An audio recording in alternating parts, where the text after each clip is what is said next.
దశరథుడికి కైకేయి అంటే చాలా ఇష్టం.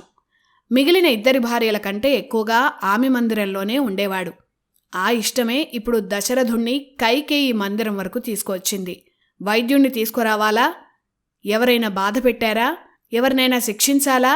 ఇలా కైకను ఆ పరిస్థితిలో చూసిన దశరథుడు ఆపకుండా మాట్లాడుతూనే ఉన్నాడు. స్త్రీ తనకేమైనా కావాలనుకుంటే అస్సలు మాట్లాడకుండా మౌనంగా ఉంటుందని, ఎంత బతిమాలినా ఒక్క మాట కూడా మాట్లాడదని వాల్మీకి స్త్రీ మనస్తత్వం గురించి రాశారు. స్త్రీ మౌనాన్ని అలకను తట్టుకోలేని భర్త నీకేం కావాలన్నా చేస్తాను, ఈ మౌనాన్ని మాత్రం తట్టుకోలేనని భర్త ప్రతిజ్ఞ చేసే వరకు స్త్రీ పట్టుదలతో నిరీక్షిస్తుందట. భర్త ఎప్పుడైతే ఆ మాట అంటాడో అయితే నిజంగా ఏం కావాలన్నా చేస్తారా అని భర్త దగ్గర మాట తీసుకొని అప్పుడు మౌనాన్ని వదులుతుందట. పైన చెప్పిన ప్రతిజ్ఞాం ప్రతిజానిష్వ యదిత్వం కర్తుమిచ్చసి అనే శ్లోకానికి అర్థం ఇదే. అలా ఏం అడిగినా చేస్తానని దశరథుడు కైకేయికి మాట ఇచ్చాడు. అంతేకాదు, ఏం కోరినా చేస్తానని తనకు ప్రాణమైన రాముడి మీద దశరథుడు ప్రమాణం చేశాడు. అప్పుడు కైకేయి మౌనం వీడింది.